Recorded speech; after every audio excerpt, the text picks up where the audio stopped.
Shri Ganeshaya Namaha. Om Sarvadevaya Namaha. Om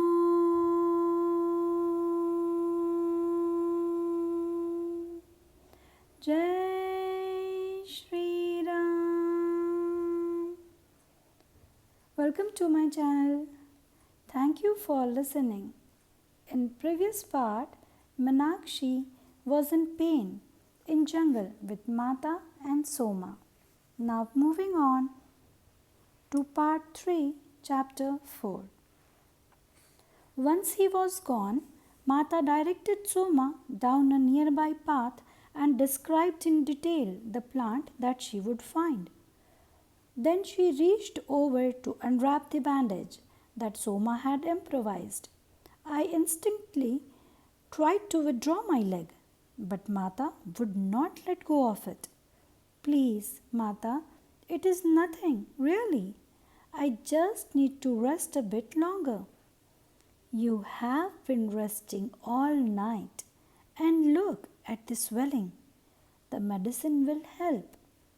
My ankle was now twice its normal size, and the throbbing was relentless.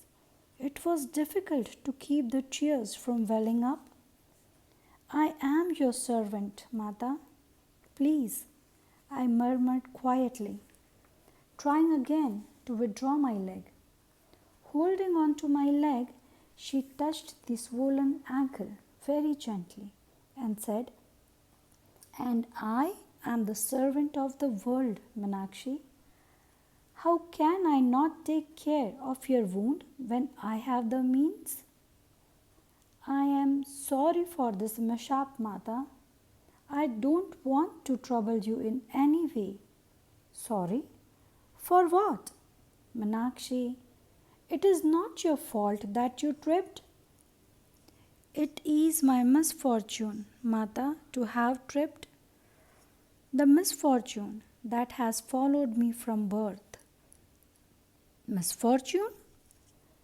She paused and looked at me thoughtfully and then said, "Ah, yes, the curse.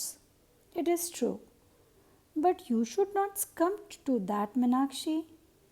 "Curse? Mata?" I looked at her questioningly, confused by her words. She did not respond right away, but then she murmured, "Your father never told you?" Perhaps he thought it better. I didn't know what she was referring to and so kept quiet. She looked away as if debating whether to say more. After several minutes, she turned her eyes to me. Those eyes that always radiated such kindness and care. "Your father's death was due to the curse cast upon your family generations ago. It had nothing to do with you." I gazed at her, confused by her reference to something I knew nothing about. I was startled by her words, but tried not to show the emotions that churned within me. She continued, "5 generations ago, a great sage cursed your ancestor, and that curse was extended for 5 generations. You are the last to be affected by this. Your father did everything in his power to try to lift the curse from you, but even Pitaji could not negate what was done. When a great sage utters a curse, it cannot be reversed. The power of the words vibrates in the ethers and bring about the intended effect." "A curse? Mata?" I muttered in disbelief, as if I had not understood her properly. She nodded. "For 5 generations?" I asked. Again she nodded. "But why?" My voice began to tremble. What could my ancestors have done to bring this upon his descendants? She didn't answer right away, but finally said, "A misdeed with a young woman whose family was under the protection of the sage. To misbehave in such a way is very grave infraction." I couldn't believe what I was hearing.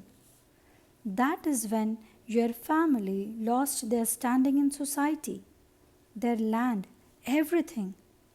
They were shunned, but the Janak family took in the son of the one who was cursed, your great grandfather, as a servant. He had a very hard life, and your grandfather as well. The curse weakened with your father, but it left him with great sadness, and of course, the misfortune of losing your brother and mother. Brother? I asked again in disbelief. I had no notion of a brother. I know none of this. You had an elder brother who drowned in the river soon after you were born. He was about 4 when one day your mother took him along when she went to the river to bathe. He fell into the rushing water and was swept away. Overcome with grief, your mother could not forgive herself, and one day the river took her as well. I thought my mother died of natural causes soon after I was born, I murmured. My father never told me about a brother, but that must have been why he never allowed me to go to the river. That is why he never spoke to me about my mother. I never understood him. Why he was so austere. I thought it was lack of love, but it was the sadness of losing his family. Mata nodded. Your father tried in every way to have the curse lifted from you. When he lay dying, Pitaji went to see him. As he blessed him, Pitaji said he would fulfill any dying wish. Your father asked that you be cared for, that the Janak family always look after you, and that Pitaji do what he could to ease the curse. Pitaji made him that promise. This explains why my father forbade me to marry. He always said it would bring nothing but sorrow to me. That was his misunderstanding, Meenakshi. Your children would have been free of the curse. You are the last to feel its effect. And that is why Janak Baba came to the river that day, I murmured, as I recalled the image of Janak Baba standing by the river as I struggled in the water, commanding the waves to lift me onto the shore. Mata nodded. Pitaji told me that story. He said it was your time to die. The river was about to take you as it had taken your brother and mother, but he could not let that be.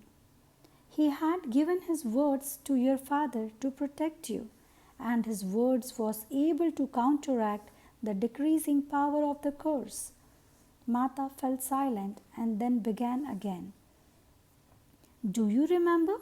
When I was much younger, we were sitting in the garden and I saw a cloud surrounding you. I tried to lift it but could not. I nodded, recalling that day when she spoke words that I could not understand. When I spoke to Pitaji about this, he explained about the curse that was put upon your family. But he said you were mostly freed of it. The only remainder was a sadness from your father's early death. He had managed to weaken its effect on you. But how unjust, Mata, that my father and I should be punished for a misdeed of an ancestor we never knew, however serious that misdeed may be. You are right, Meenakshi. This is exactly what I said to Pitaji when he told me this story. I asked him if it would not be better for society to sit in judgment than to have a sage have such power to control a person's fate? He explained that society was not yet ready to assume this responsibility, but that one day it would be so. In earlier times, the laws were kept through words of the sages, but too many now are filled with their own power and are exceeding their boundaries. Mata's eyes assumed a firmness as she gazed off into the distance, as if setting in motion the determination for another way to administer justice. Then, as if speaking to herself, she mused, I have heard of too many injustices committed by the sages through their curses. Though wise they may be, they also have emotions, preferences, likes and dislikes. Few have risen above that, and only when they are beyond their personal feelings can they truly administer justice. I long to meet such a person. Pitaji is the closest I found. Jai Shri Ram. I would like to thank all of you for being there and supporting me, patiently listening to my videos. Let me know how was this video. Keep supporting me and please do share the video if you like it. Dhanyavad. Jai Shri Ram.